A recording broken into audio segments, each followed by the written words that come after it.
नमस्कार दोस्तों, मैं अपनी YouTube चैनल पर आप सभी का स्वागत करता हूं। दोस्तों, बीबीसी अर्थात ब्रिटिश ब्रॉडकास्टिंग कंपनी अंग्रेजों का एक ऐसा मीडिया फर्म जिस पर कुछ बड़ों ने कब्जा जमा रखा है, जिसने हर हाल में भारत को बर्बाद करने की कसम खा रखी है। वेस्टर्न मीडिया और बीबीसी अमेरिका की तरफ बढ़ते हुए भारत की गरीबी, दंगे, कुछ गद्दारों को इनोसेंट दिखाना और पाकिस्तान प्रेम, इन सब चीज़ों पर ज़्यादा फोकस करता रहता है।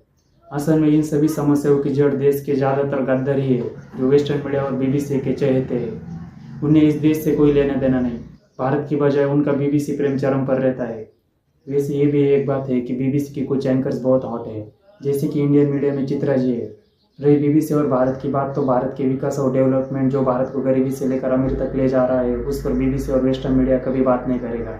तब उसकी गांड पड़ जाती है। ज़्यादातर लोगों को यही लगता है कि बीबीसी एक दोगला चैनल है। ज़्यादातर लोगों को यही लगता है कि इंडियन गवर्नमेंट को भारत में इसका प्रसारण बंद कर देना चाहिए। अगर प्रसारण दिखाया भी जाए तो इसके देश विरोधी एजेंडे के साथ इसको दिखाया जाए। पर गवर्नमेंट ऐसा नहीं करेगा, क्योंकि इनको पता है बीबीसी जितना गांड में उंगली करेगा उतना ही इनको फायदा होगा। बीबीसी एक ऐसा ब्रॉडकास्टिंग नेटवर्क है जिसे अंग्रेजों ने बिजनेस के साथ साथ दुनिया पर राज कायम करने के लिए बनाया था। इसलिए जब इसकी शुरुआत हुई तब हनी ट्रैप के लिए एक से बढ़कर एक हॉट एंकर्स इसमें भरी पड़ी थी। पहले तो बीबीसी अंग्रेजों का प्रोपेगेंडा दुनिया में फैलाने का कार्य करता था। बाद में इसके ओनर्स बदलते गए, उसके साथ साथ इसका प्रोपेगेंडा भी बदलता चला गया। अंग्रेजों की वैल्यू दुनिया में कम हो गई। उसके साथ साथ बीबीसी ने भारत के खिलाफ काम करना शुरू कर दिया, अर्थात बीबीसी ने अंग्रेजों और देश के गद्दारों के पापों को बढ़ावा दिया। बीबीसी ने दुनिया भर के लोगों को आपस में लड़वाया। बीबीसी का रवैया भारत के खिलाफ ज़्यादा खराब रहा, क्योंकि बीबीसी को भारत के लोगों का लेना पसंद है, मतलब भारत के लोगों की इंफॉर्मेशन लेना पसंद है।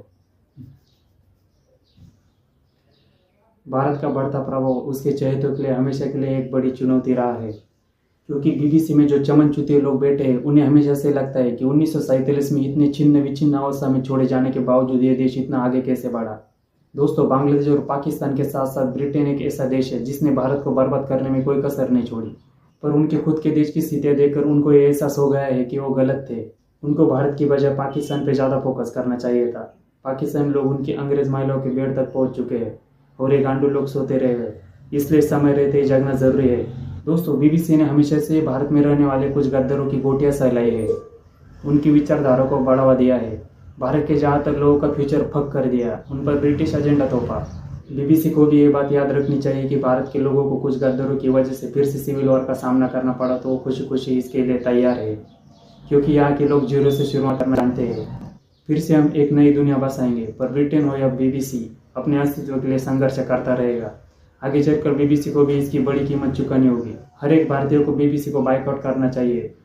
ये बात अलग है कि बीबीसी ने अगर निष्पक्ष पत्रकारिता दिखाकर देश के प्रोग्रेस पर बात करी तो उसको सपोर्ट भी करना चाहिए, पर यहाँ पर इसे होते हुए नहीं दिख रहा। बीबीसी का फोकस हमेशा से ही भारत के खिलाफ जो गतिविधियाँ चलती है उनको सपोर्ट करने पर होता है। फिर भी हम ये उम्मीद रख सकते हैं कि बीबीसी भारत के हितों पर अच्छा प्रभाव पड़ेगा, इसी रिपोर्टिंग करेगा। क्योंकि देखा जाए तो आजकल बीबीसी के साथ साथ सभी मीडिया चैनल्स की तरफ से हर तरफ गांड हिलाई जैसी पत्रकारिता शुरू है। जनता को एक असली वाली पत्रकारिता चाहिए। फिलहाल तो बीबीसी कभी कभी भारत के खिलाफ खड़ा दिखता है, यही सच्चाई है। बीबीसी के इस रवैये में बदलाव की बहुत ज़रूरत है और वो बदलाव ज़रूर करेंगे, ऐसी हम उम्मीद रख सकते हैं। दोस्तों, ऐसे ही मेरे साथ बने रहिए। जय हिंद।